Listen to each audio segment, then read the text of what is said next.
We are back, blessed to be back again. Thank you, Lord, for another day and another episode with me, Alison Owen. But for Uncharted Alabama, I've wanted to meet you guys for a long time, seriously. And we stood out there and probably have already talked for 30 minutes. We did a whole podcast. Unrecorded. I know. So we're doing another podcast. That was the best stuff you're going to get. Was out there. We just blew it. We did everything out in the lobby, and we haven't recorded it. But before we get into the conversations, ACM winner, CMA winner, platinum selling, Grammy nominated, all these things. I know there's a lot more added to that, but those are some amazing things. #1 songs. We have Thompson Square with us today. Hello. Thank you. We're so excited to be here. Thank you for having us. You showed me some amazing pictures. Yes. That I didn't know were, that you had those. I know you're from Alabama. I know a little bit about you being a fan. Yeah, 1983, 84, somewhere around in there. Yeah. My aunt somehow got first row seats to see your daddy. Awesome. And his amazing band. Yes. And at the time, I just was in love. Mm-hmm. We were dead center, first row, and first concert. Yeah. Oh, let's see. And heck of a one to go for your first. Yeah, it's all downhill from there. Listen, all downhill from there. Like nothing compares to that. Nothing. Yeah. Nothing. So all these women were taking flowers up, giving them to your dad. Yeah. And I just started crying. And my aunt was like, "Why are you crying?" And I wanted to give him a flower, but I didn't have one to give him. So I got so upset. Oh. And she goes, "Well, you know what? We'll do better than that. We will stay after the show because the one thing about your dad that I love, they would go and sign autographs for hours afterwards out in the front corridor of the big Coliseum."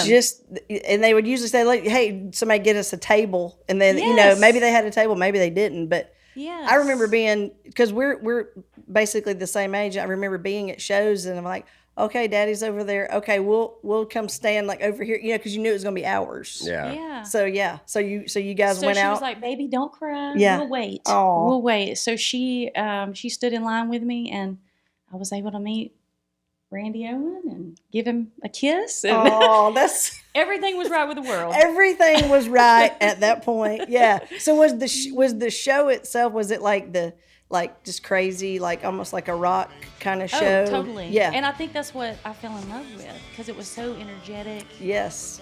And just the antics that they had on stage that they would do, and Teddy giving his hat away to somebody. It was bass solo. Like they would do a bass solo. Who does a bass solo? Like on stage. Every bass player, if you let them. Exactly. That's what I was about to say. They would love to do it, but they just didn't. So I don't remember at that time like any other country artist or band doing those things. Yeah. You know what I mean? I absolutely know. Yes. Yeah, I know exactly what you mean. That's what set them apart. Yeah. So you have that in Alabama, obviously.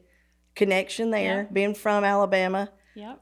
Kiefer, I want to know from Oklahoma. We didn't have a whole lot of Alabama and Oklahoma. Yeah, exactly. You're like, I'm not from Alabama. It was like if you weren't listening to George Strait, you were just not. It was a completely different thing. Yes, absolutely. Do you remember the first time you heard that, that you were kind of like, "Oh, okay, that's Alabama song"? Do you know? Well, those are so identifiable. Yeah. I mean, from and once the song that goes.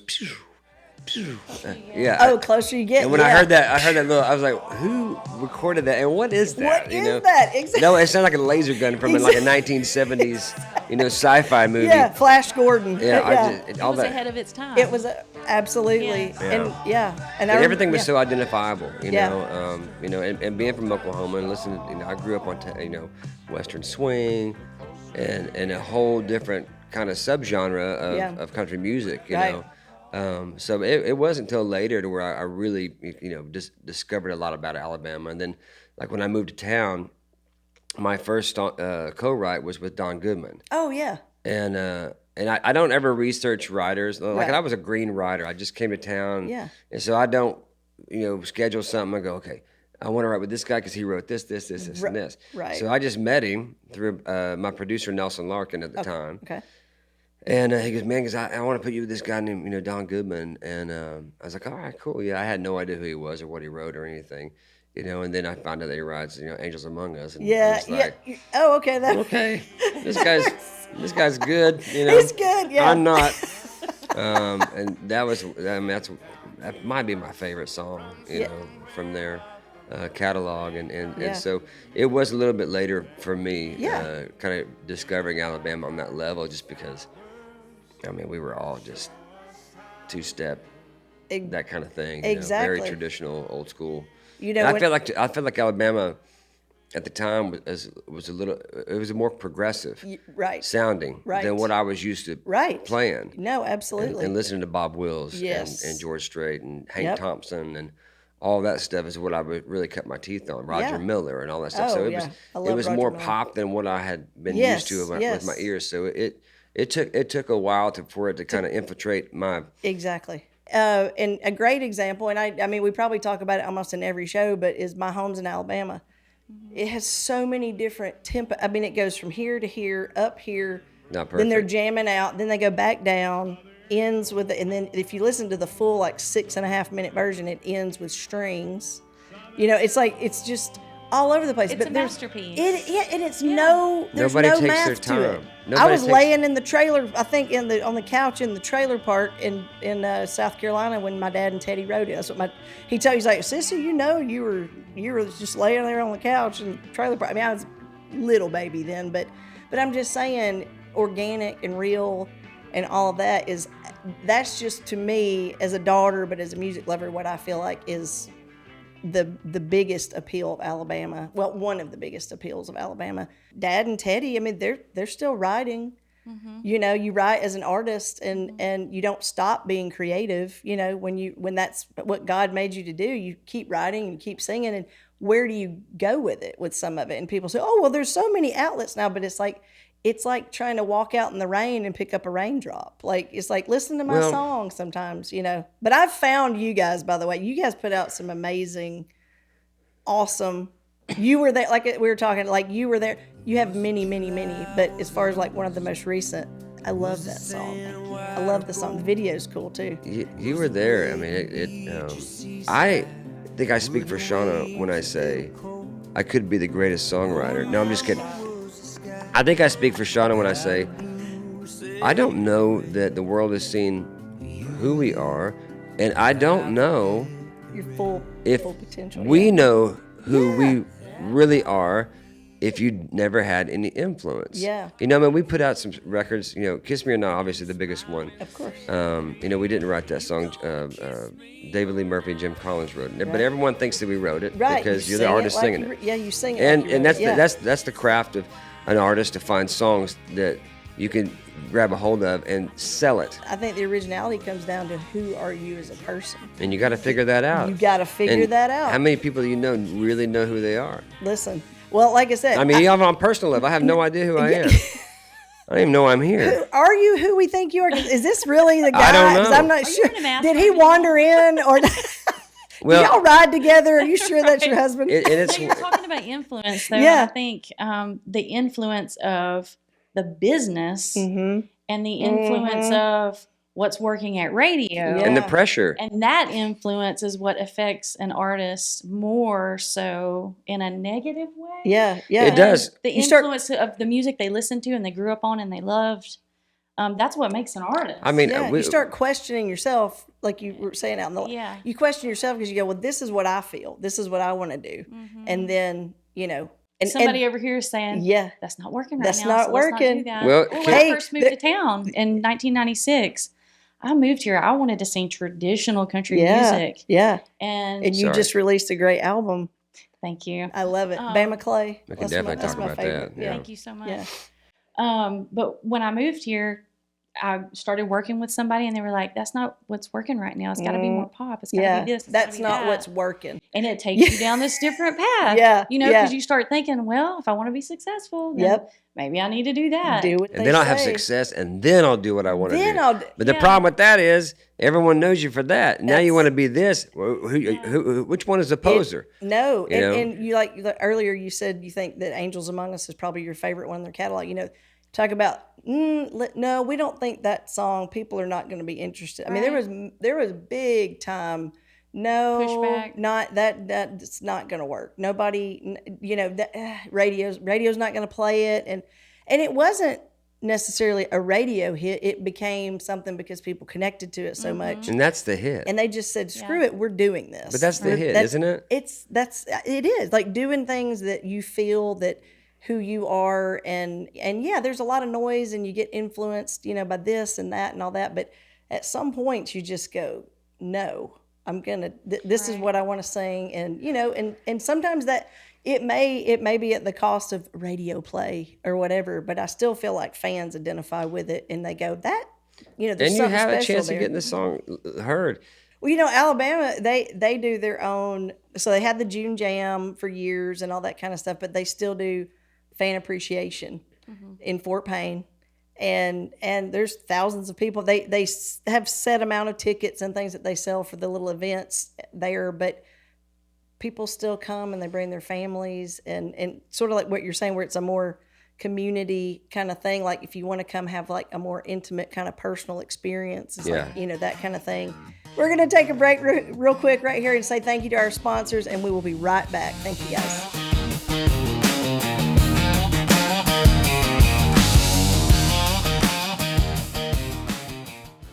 And now we want to send out a huge Uncharted Alabama thank you to our sponsor, Gibson Guitars. Thank you guys for helping us keep the lights on. Your vision deserves more than ordinary. Audio recording. Cinematic music videos. Professional photography. One creative destination. Endless possibilities. Need to record your next song? Film a killer music video? Capture stunning photos for your brand, project, or career?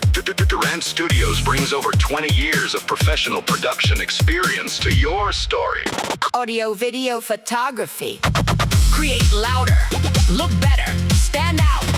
Durant Studios! Where creativity comes alive.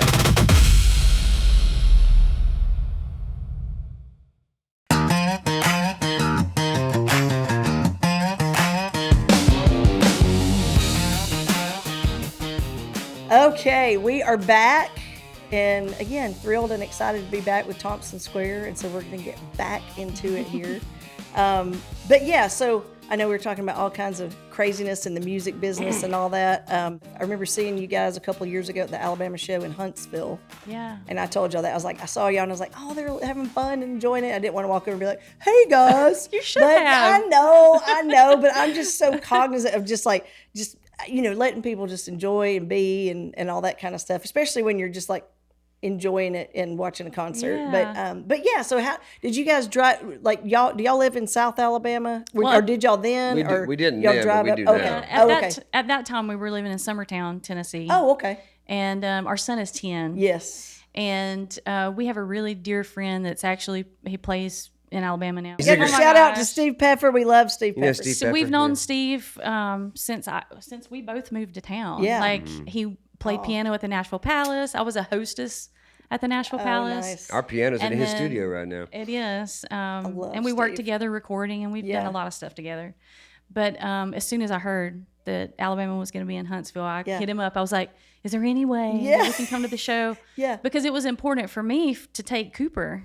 Oh, that's Because it's really important for Kiefer and I to instill in him, like, Good music. good Yeah, music yeah. and old school stuff. I- And it's been crazy to watch him, like, to see what he gravitates Yes. to. And it is more old school.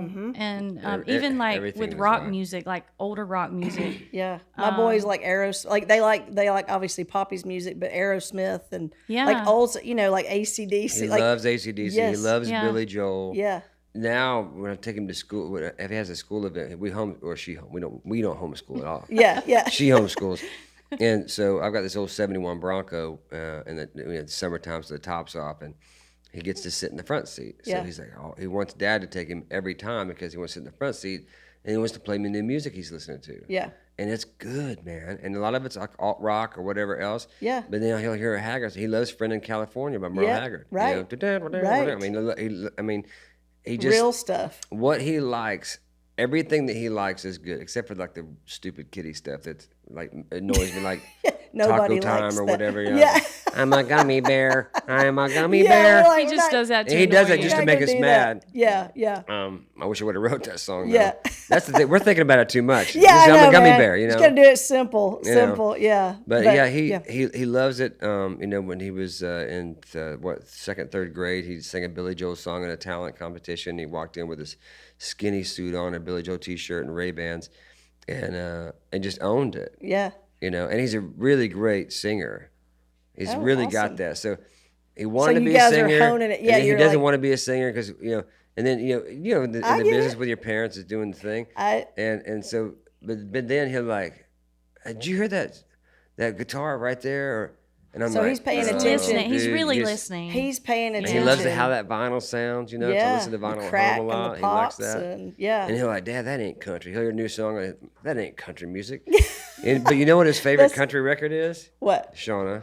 Oh, well, as goes, it "Mama." should be. I'm telling you, Bam McClay, all the songs are great, but like, I'm like, and you wrote that with Leslie Satcher? Yeah. Is that right? Yeah.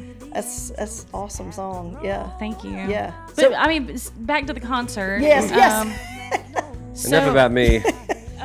Cooper. Yeah, we Yeah. just wanted to bring him and share that with him. Yep.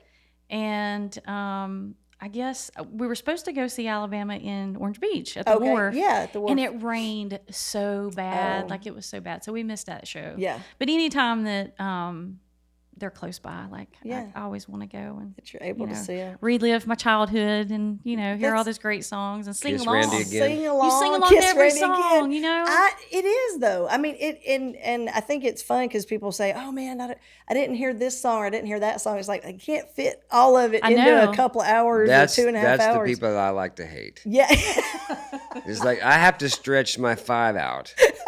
And these guys, we'll play 3 hours. We got 67 more number Yeah, ones. We we can't did- get them all in here tonight. We'll have to come back tomorrow night. That's right. 2 nights in a row, we still didn't sing them all. Yeah. Yeah. No, I mean, but, it's a yeah. rare thing what those guys accomplished, and whatever reason, however it happened. I mean, no one knows. No, you It was the don't. music, but there's a lot of great music that never gets heard. There's a lot of great artists that never break. It's it.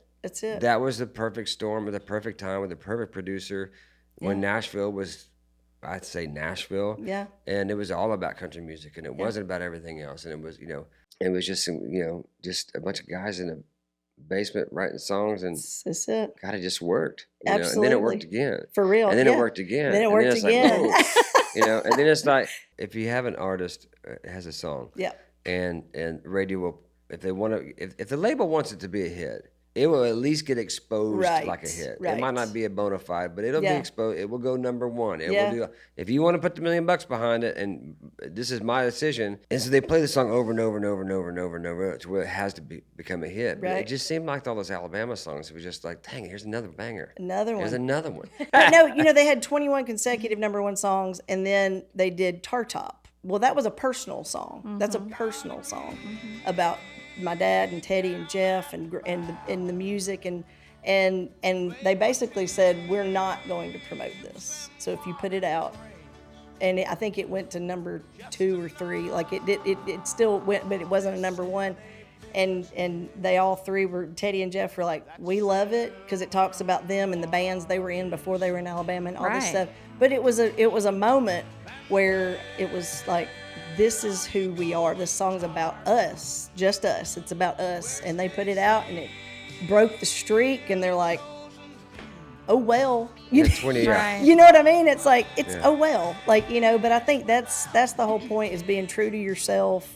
And if you get to that point, you have the luxury to say, "Oh well." Yeah, exactly. Yeah. Well, yeah. And everyone now is like, "Man, I got one apple in the bushel one basket. and that's I it. got to get in there." And, No, and you just absolutely. don't have that luxury until you hit, like a Morgan Wallen and Yeah. And then they just, Luke Bryan or whatever else, Yeah. and it's just automatic. yeah, know? But, no. Before we get out of here today, Mm-hmm. you guys tell everybody where they can find you guys, what you have, the newest thing, what's coming up, where they can find you. Well, I know where to find you. We but got I a wanna show make down sure- at Kroger on 7th and Yes. Main. Yes. Coming yes. up. Parking lot. Kroger tour, yeah. It would be a better concert than a lot of them I've been to. I'll tell you that. No, there a lot of stuff going on. Obviously, we're independent artists now, which we like. But we were talking in the lobby about it. Yeah. It's got some, obviously it's got a lot of downfalls. Yes, yeah. We're all very sensitive as artists. Well, it's and me true. and Sean don't agree a lot of times on songs. Yeah. And I'd be like, man, I wrote this song today. It's like, that has nothing to do with Thompson Square. I go, why can't we just cut a song? I just wrote it, man. Just cut a good song. Let's not worry about it has to be a duo. Right. All of our songs haven't been duos. Yeah. They've just been kind of a sound. But we put out a song called "Living in the Country." Then you were there. Yep. You were there. It's one. one of my favorite songs. Josh Osborne and JT Harding. We had a podcast with those guys. It was like a FaceTime episode basically. And they were so sweet about, man, this song we always thought this song was an elevated song. And I was like, man, sorry we didn't have a deal and do all that stuff. It's like, dude, what you guys did to that song was astounding. Yeah. And they have, one of the biggest songwriters in history, say that it was very kind. But, so we have a new song called Living in the Country. Yep. Love that. That we wrote with Ryan Hurd and Jonathan Singleton. Lay it on me. What did I say? Lay it on me. Yes. Oh, Living in the Country. I wrote, I was listening. I was like, I thought, lay it on me. Yes, it's okay. That's the problem Both when you of them release are a great. song All called three. Living in the Country that I wrote with Tyler Hubbard. And then the other one's Lay It On Me. So I always get them mixed up. Yeah, Lay It On Me Lay It when On we're Me is Living in the Country. Lay It On Me is the new one. And there's kind of a pattern going on, it's a little bit more country than we have been in the still past. Kicking. Just trying to get back to our roots. Yeah. I mean, Because after Kiss Me or Not, it was like, we got to put out I Got You because it's a snappy number and our kids are going to love it. I tell you what, we're just going to get that on the radio. And it was a hit, but it wasn't a hit. No, I got It didn't move the needle. And you also change again, right? As you go through life, you change. I didn't like that it's song. okay to evolve. It doesn't mean that you're abandoning who you are. You just go, you know what? We want to get back, like you said, to our roots. Yeah. We got people going, well, you guys would be like the Sonny and Cher. I was like, will you please stop with the Sonny and Cher? That's in not that, who we are. are. In that scenario, it doesn't work out good for Keith. No, that's not who we are. It doesn't work out. But yeah, it's just, so we put out I Got You, and it wasn't our favorite song. Yeah. But it was a hit, and then we put out If I Think I Should Be Thinking About, and that it wasn't our favorite. But it worked out real well. And then we did If I Didn't Have You. And that was a song that we wrote about her father that died. Right. And everyone thought it was going to be Yeah. a love song. We put that one out, number one, platinum. Mm-hmm. Can you not see a pattern here? Yeah. Let the artists there's some dumb artists out there. They don't have a path. Name one dumb artist that you think just has no business in this business. Only one? Only one. oh my gosh. I'd be like, No. I don't know. I can't. I'm just messing I with know you. Yeah, And we're dumb artists too. Yeah, no. But what we're trying to do is it sucks, but we're trying to go back to like that moment after Kiss Me and go, okay, there was a song called I Don't Want to Miss You. Mm-hmm. That song about, I don't want to be away from you. It just didn't really, and they were like, well, I can't release that song. Yeah. And then after it got done, they were like, man, can we put that song out? I was like, of this course. album's like 5 years old. Right. Right. So it's just kind of that, and we're just trying to put out songs that mean something to us, that we think has some meat on the bone. Yeah. And we're trying desperately, and I am especially, not to use all these influences and it's got to be this, it's got to be this tempo, whatever it's else. Hard and just to put do, stuff man. out. I mean, because a lot of stuff I write is ballad. Yeah. Because I'm going through it right now. Like, Yeah. We've been married 27 years, and that's enough to depress anybody. But outside of that, my dad's 91. He's got dementia. Oh, yeah. So I'm dealing with that. So I'm writing about that. We've got a son that is a muse for me for a lot of songs. Yeah. We both lost parents. I lost my mom 8 years ago, man. Yeah. And I was like, so I've read about that, and I need to write more about that. But do you just put it out? You just go cut the record and put it out. And go, hey, this is what this is. But at least you've got an outlet. I mean, again, it's kind of like a catch-22. It's like the outlet. You can put it out without having to have go through record label, but then at the same time you're like, but I want people to hear it. I want people to respond. It's not all bad. The streaming's not all bad. I mean, thank God for the outlet. The problem is they don't pay anybody anything. That's the problem. You fix that and it's a home run. And then it's a we're done. Totally different Let's world. go. Yep. I mean, Spotify's the label. Yep. What do you guys feel like y'all's legacy? Do y'all want it to be in music? In music? Man. Well, I mean, life, but music. What do you guys feel like? From this point on? And I know that's kind of a loaded question, but just like right now, it can be different tomorrow, but like right now, what's your feelings? Where you're like, this is what I'd like for it to be. That's a great question. We hear this a lot. And for me, I would always rather be underappreciated than overrated. Yeah. So I think for me, from this point on, being underappreciated is fine. I hope that our legacy is, man, they were a great artist. And they were authentic. Yeah, just who you are. And they got better as they got older. Yeah. And their music got better as they got older. They got farther away from the machine, and they became who they are. And, it's a smaller situation, but it's a stronger situation. I think you're still a creative, and you guys are still making music and singing music that people love and play and able to sing it. I think that's one of the biggest things. Yeah. You're still able to sing it. To answer your earlier question, so we are independent. Yeah. It's social media. Yeah. That's it. That's our places. What are your handles? Thompson Square. Just Thompson Square on everything. That makes it easy. Yeah, and that makes it easy. And then ShaunaThompson.com is her website. And Shauna Thompson Music is all of her stuff. Yeah. It's good old honky tonk 1960s, 70s country music. Real stuff. Real stuff. And I'm dabbling in comedy. So Kiefer comedy is my stuff. So I've been touring a little bit, doing some Vegas shows and different things. And it's all stupid songs, But that's kind of, honestly, that's maybe the most freeing I've ever been. Is to be on the comedy write side comedy of songs stuff, because I don't care what anybody thinks. Yeah, no. And it's the only thing I can do. Just what the stupidity that comes out is me. Well, listen, hey, that's and bringing that back around, like that's kind of Alabama's whole thing too. Part of their legacy. They're like, whatever, people liked us. If they didn't, if they loved the songs, if they don't, make them like you. We weren't being fake. Right. On that, what do you think Alabama is to you guys? What do you think their legacy is? Oh gosh. I know.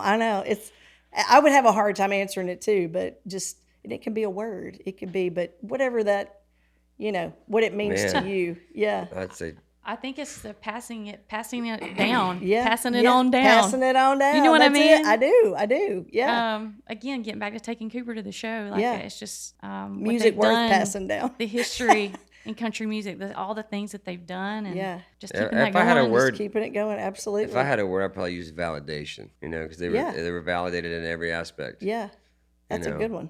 I know. I like that. Well, listen, we can talk all day. We talked for 30 minutes in the lobby before we even got to the chairs and the mics, but I would love to have you guys on again. Let's do it. You got music, you continuing to put music out and make people laugh and trying to sing along and cry and enjoy life and soundtrack of life kind of songs. But thank y'all for taking the time to come here, for making the time to come here. Would love to talk to you guys more again and stay in touch with everything that's going on. You guys be sure and check out Thompson Square. I know you already are, but if this is new to you guys, go check it out. Amazing music. You will absolutely love it. And just want to thank you guys for watching and listening to Uncharted Alabama. Just want to remind everybody to keep your eyes on the road, keep your heart in the music, and roll on. Hey, y'all, we're Thompson Square. And you're listening to Uncharted Alabama.